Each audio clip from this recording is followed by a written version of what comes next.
आधुनिक राजस्थानी कहानी परंपरा के महत्वपूर्ण संग्रह उकरास, जिसके संपादक सांवरजी दहिया रहे हैं, उस संग्रह की कुछ कहानियां राजस्थानी साहित्य के बीए पाठ प्रथम में अध्ययन हेतु निर्धारित की गई है। आज उन्हीं कहानियों में से हम बात कर रहे हैं पुण्याई कहानी की, जिसके रचनाकार चेतन स्वामी रहे हैं। पुण्याई का अर्थ है पुण्य करना। पाप और पुण्य हमारे दर्शन के दो ऐसे बिंदु रहे, दो ऐसे छोर रहे हैं, जिनको आधार बनाकर या जिनको केंद्र में रखकर या जिनको लक्ष्य में रखकर व्यक्ति अपना कर्म करता है और पुण्य करने की इच्छा रखता है और पाप करने से हमेशा डरता रहता है। वह हर कार्य इस दृष्टि से करता है कि उसे पुण्य की प्राप्ति हो।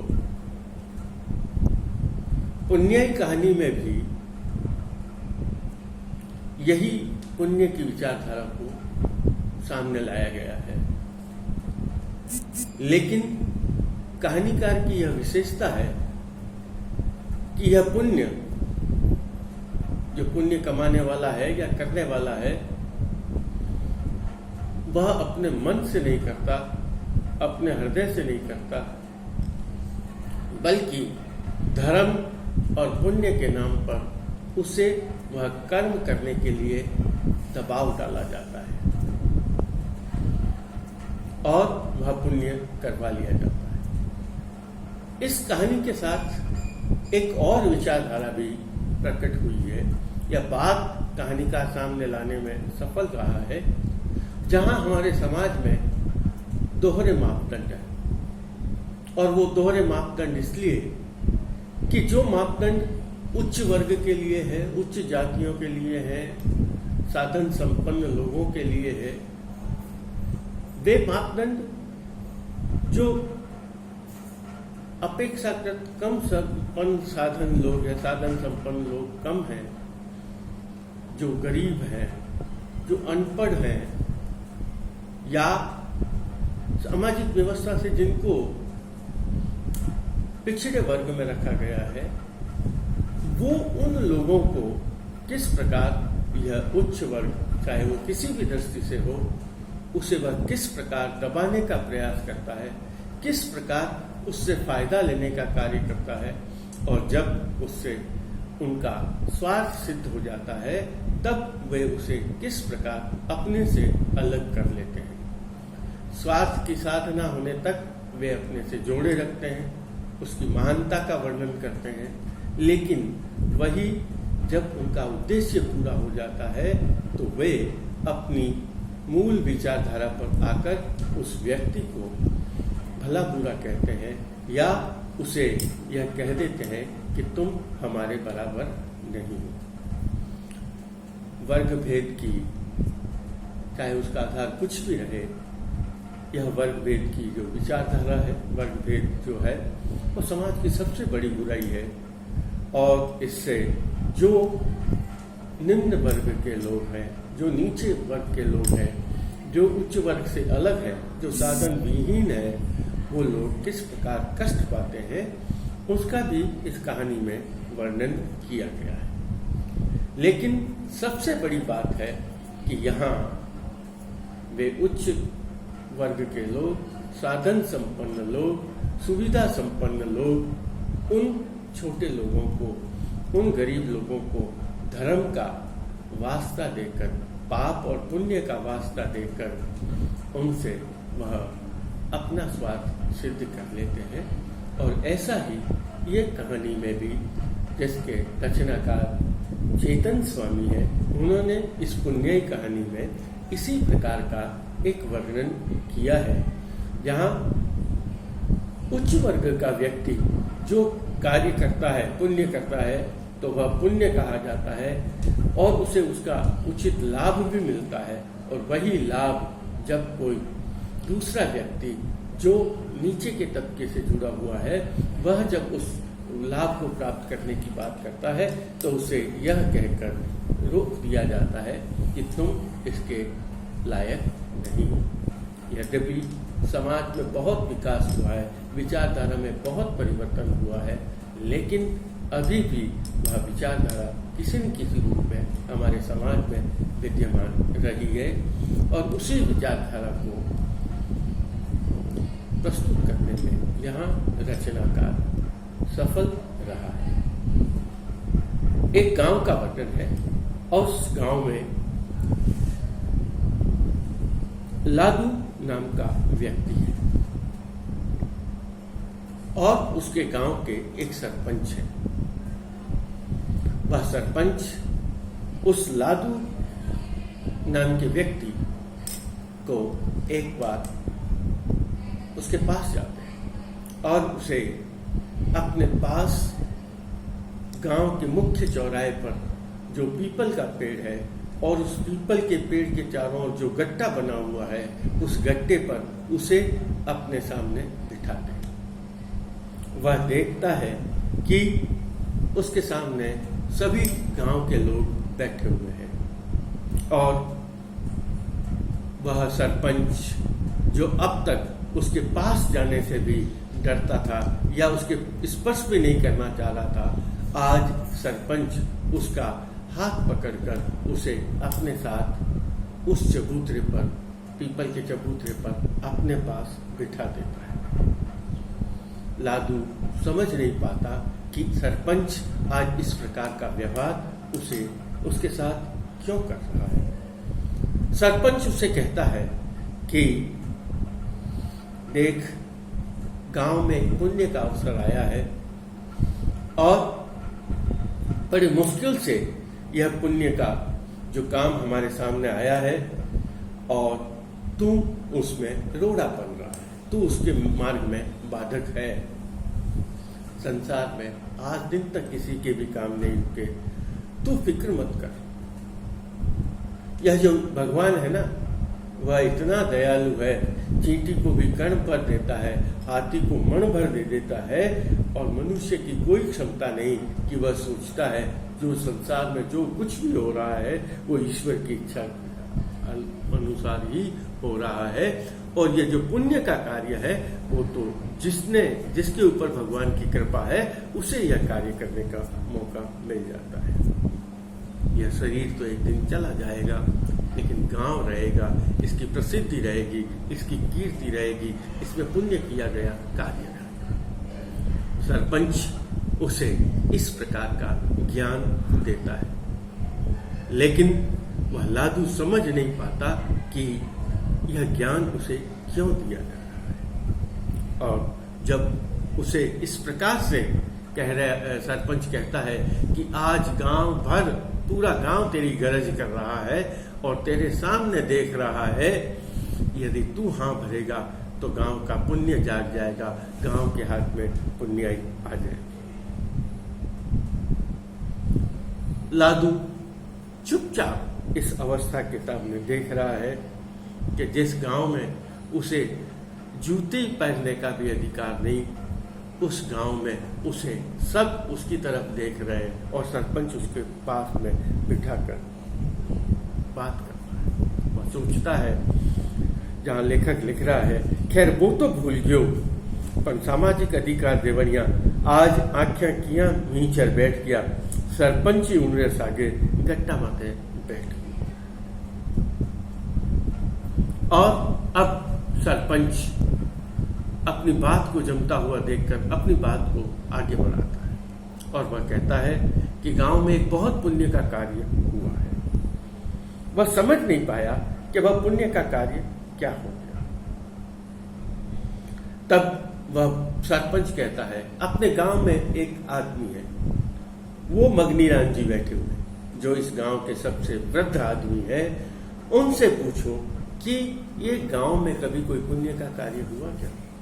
सभी का ध्यान उन मगनीराम जी की तरफ चला जाता। मगनी राम जी से पूछी जाती है आपकी उम्र कितनी है। वो कहते हैं उम्र का मुझे कुछ पता नहीं, यमदूत मेरे पीछे दौड़ रहा है और मैं आगे आगे दौड़ रहा हूं।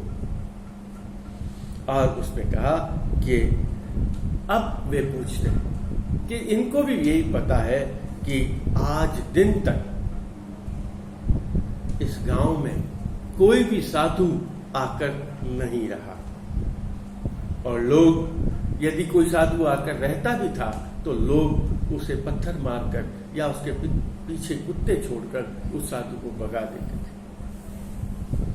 लेकिन सरपंच कहता है धन्यवाद है, साधुवाद है नीलकंठ गिरी जी का, महाराज का, जो कि इस गांव में रहकर 12 बरस से तपस्या कर रहे हैं।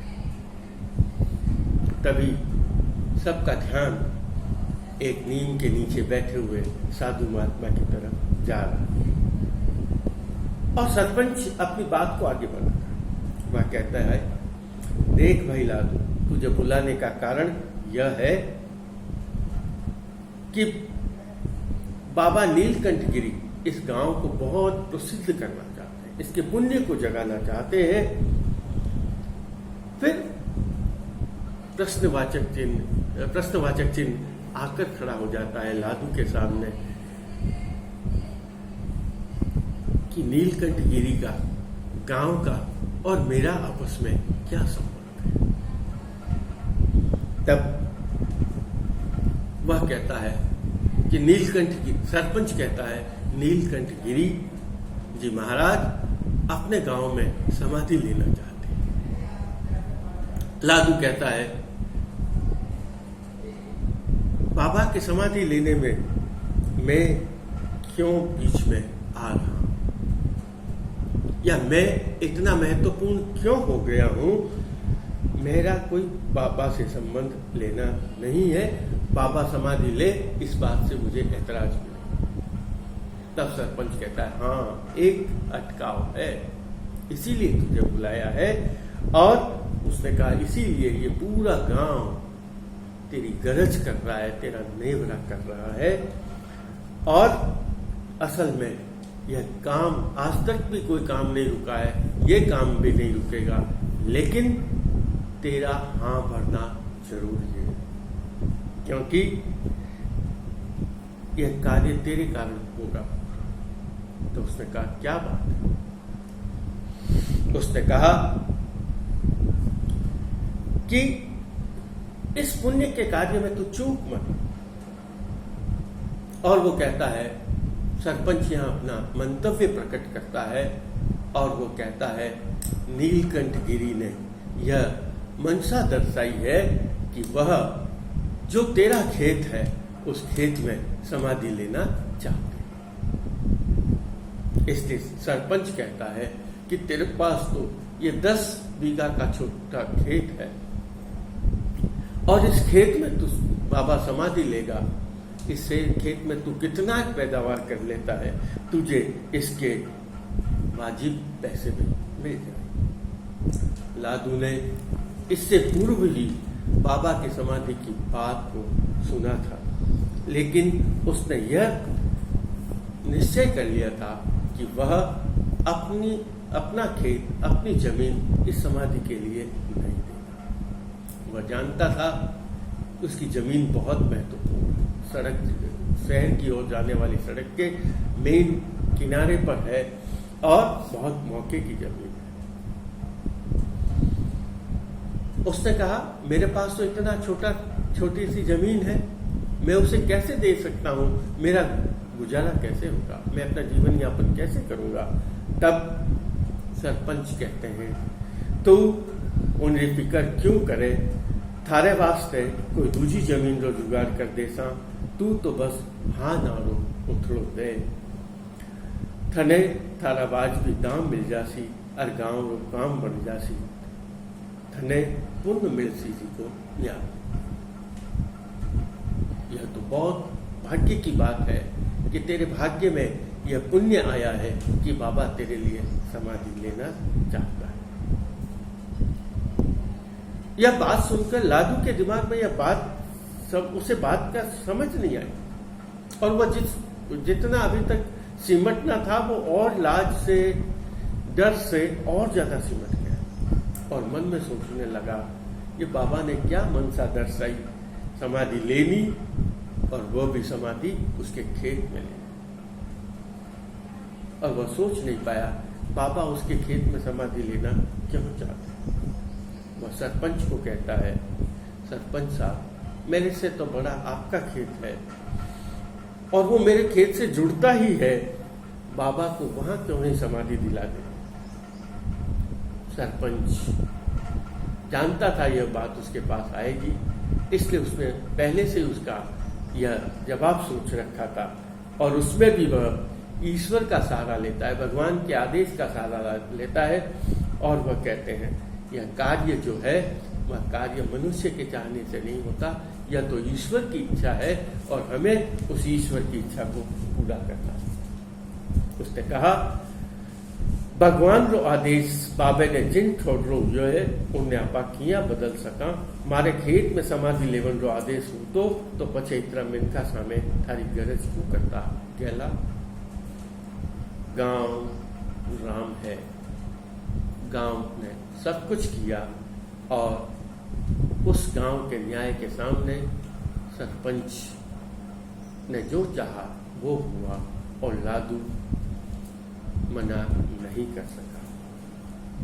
गांव बहुत बड़ा नहीं, लेकिन शहर से बहुत नजदीक छोटी सी बस्ती, और वह गांव हाईवे पर होने के कारण बहुत महत्वपूर्ण था। पूर्णिमा के दिन बाबा ने समाधि लादू के खेत में ले ली।